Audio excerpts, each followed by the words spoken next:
All, at least your face is on the screen. So I'm going to call this meeting to order. Ms. Gore, will you call the roll? Mr. Lamar. Present. Ms. Conley.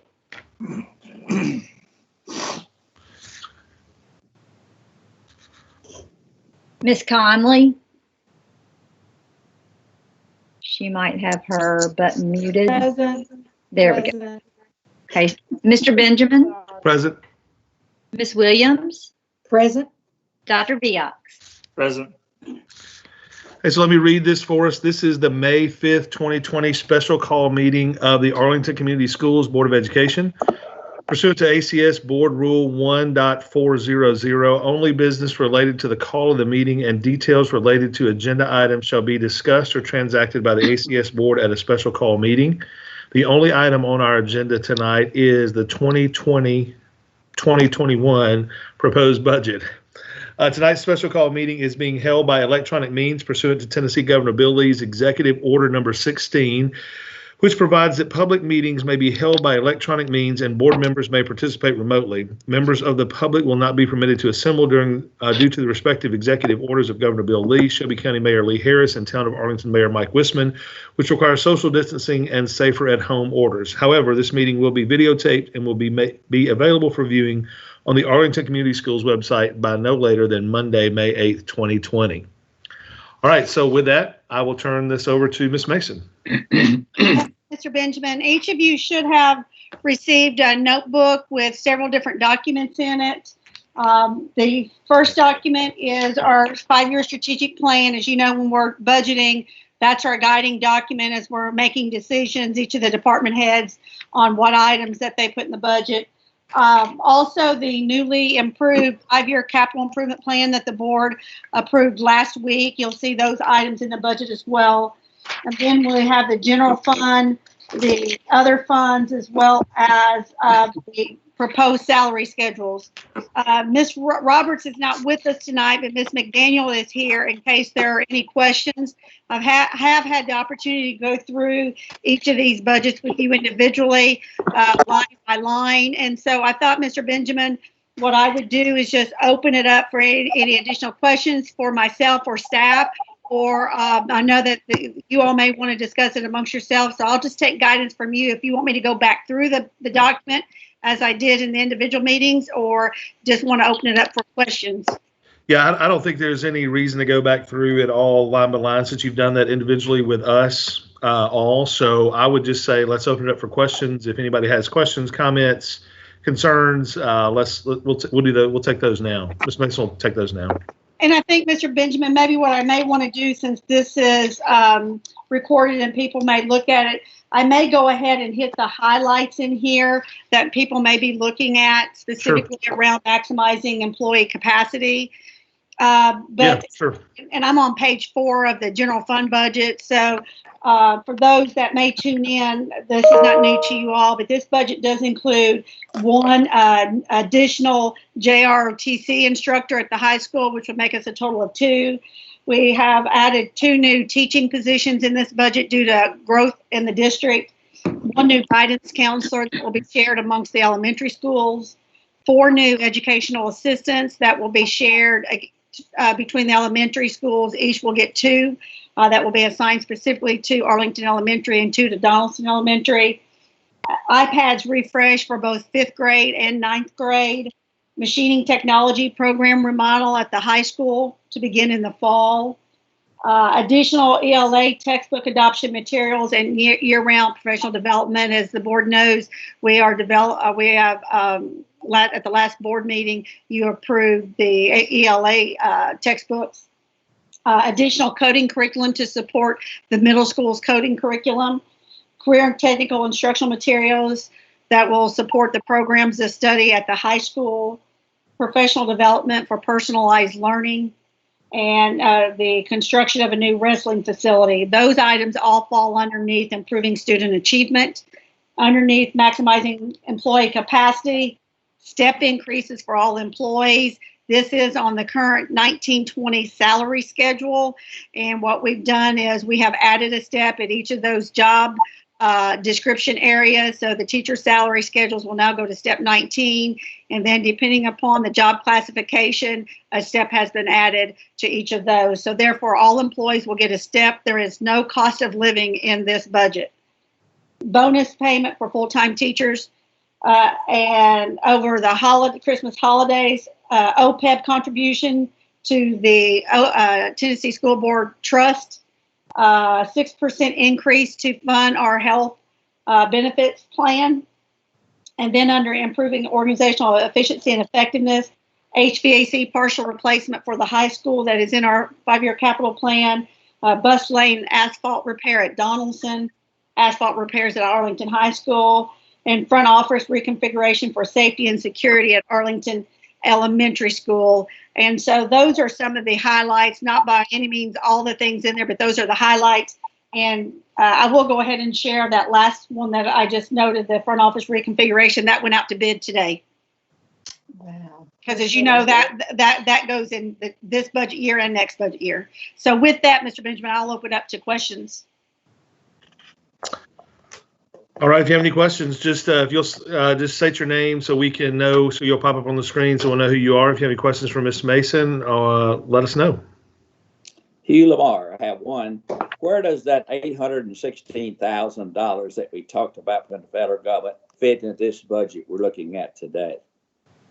It is. You mean from the CARES Act? Yes, ma'am. It is not in this budget. That we haven't even applied for that yet. Once that money is made available, we will complete the application, and that will be handled through E-Plan, and it will end up showing up in the other funds budget. But we haven't even gotten the guidance yet from the federal government on what that looks like. So you will see that at some point in a budget amendment.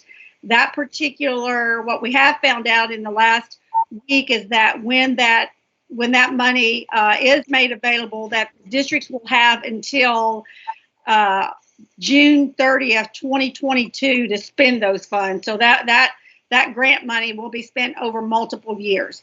But Mr. Mayo will be working on that with staff, but we're still waiting on guidance for what are the guidelines in which to develop the plan. And there's certain restrictions on what can be used with that money. What are the guidelines that we can use it for? We don't know yet. That's what I was just saying. We are still awaiting that the federal government, which is why we have not started that application yet. There are 2 applications, one by the state of Tennessee, so they will be doing one from the state, and then after they finish that, they will give us those guidelines, and then staff will start working on our plan to submit. Okay, I got one other question, Hugh Lamar. I know this is probably not an issue that we looked at last year, but as a safety issue, I saw in the budget that we had those thumb locks, I assume, which attached to every classroom door with a biosafety. I would assume at this point that all those thumb locks have been installed at all of the schools on the doors. That is correct, and I think we reported on that at a board meeting once they were completely installed. Mr. Ruff, is there anything you want to add to that? No, ma'am, that's accurate. They've all been installed, Mr. Lamar. Every one of those has been installed. That was completed last year. Yes, sir. Okay, I just wanted to make sure, because that was an issue that we had the last couple of years about if someone broke into the school and how we could secure the classroom. And the thumb locks, I believe, was one of the issues that we allow us to secure the classroom. Yeah, we were able to complete that in last fiscal year. Okay, sorry I'm behind. That's all right. Thank you. That's all I have right now.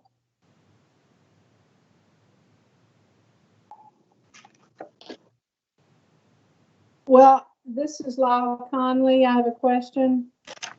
I haven't heard anything regarding Mr. Mayo's contract, and I just wondered, is it reflected in the Director of Schools budget on page 16?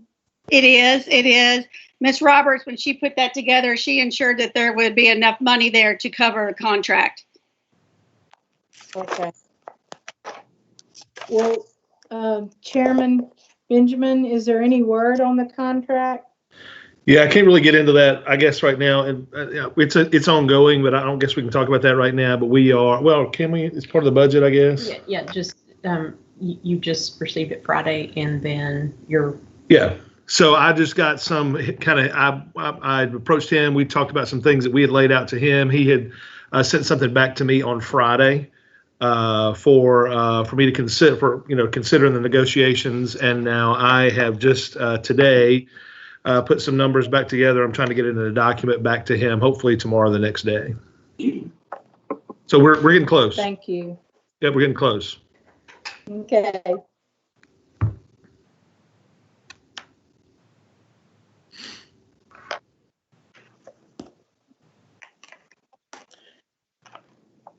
Well, I don't have a question, Hugh Lamar here, about the budget, but I want to compliment whoever it was that put this together, this book I have in front of me. It's well organized, it's easy to read, it's broken up into different parts. This may be a norm, but I just want to compliment someone who did this and responsible. I'm sure no one person did all this book together, but I just want to compliment who did put it together. I thought it was well organized, and I appreciate who did it in order for me to thrash through this and see what's in the book. So thank you for whoever it was. Miss Gore put those together, and we've tried to hand these out to you the last couple of years, making sure that it's important for you to see that 5-year strategic plan with the 5-year capital plan, because it's large pieces of the budget. But Miss Gore solely put these together on her own for you all. Well, kudos to Jen. Thank you, Ms. Gore. You're welcome. And also thanks for delivering them. Yes. You're welcome. All right, any other questions for Ms. Mason? Hey, nobody. Man, how about that? This is going to be the fastest budget meeting ever. A lot of that groundwork you did, Ms. Mason. I appreciate you doing that ahead with us individually. That was hugely helpful for each of us to kind of just take a little bit of time and answer our questions along the way. And I think it's helpful. I appreciate the way you laid out the timeline for this, and especially in light of where we were and all the pandemic that we're in the middle of, and still had a chance to meet with us individually, even virtually, to do this. So I appreciate all your time in that as well. And just but you're welcome. It's my pleasure. And just the next steps will be at our May 19th meeting. The board, it will come up for a vote. And we'll take some guidance from you all if you want to put that on the consent agenda, seeing as, or you want to keep it on the regular agenda item. Either way is fine. Just let us know if we're putting that agenda together. Once the board approves that, then we will immediately send that to the town, and then it will go before the town at its first reading at the first Monday in June. It will end up and be incorporated into their budget for a second reading in mid-June. Yeah, just my thoughts on that is, having a chance to ask all these questions. I would say let's put it on the consent agenda for now. And that way, if somebody has some questions as we get further and closer to it, they can just move to pull it off the consent agenda, but we'll start it there. Okay. Hugh Lamar, one other question, since I'm doing all the talking tonight. When do you think we might, these meetings are okay, but I sure do miss having them down at the school board and talk with everybody, because I'm just a people person. Do you think that's going to take place either May or June, or am I too early for wishing that? Does anybody know? Yeah, I can answer that. The Governor Lee's executive order number 16 that allows virtual meetings actually expires May 18th, and so our next meeting we should be live and in person on May the 19th in our boardroom. Really? Yes. I just wonder. All right, any other questions? All right, without seeing any, we can have a move for adjournment. Is that how I have to have a motion to adjourn? Hugh Lamar, move to adjourn. Have a motion to adjourn from Mr. Lamar. Second, Ms. Williams. And a second from Ms. Williams. All in favor say aye. Aye. All opposed, no. The ayes have it. We are adjourned. Thank you, board. Hey, there are some things that you will see in your email. So if you'll take a look at those, I sent 3 emails out to you guys today. if I may, Mr. Benjamin, too, it just hit me. Some of you may have seen that last night the chancellor, the lawsuit, she considered the lawsuit on the voucher bill that against Shelby County and Davidson County, and the chancellor last night ruled the voucher bill unconstitutional.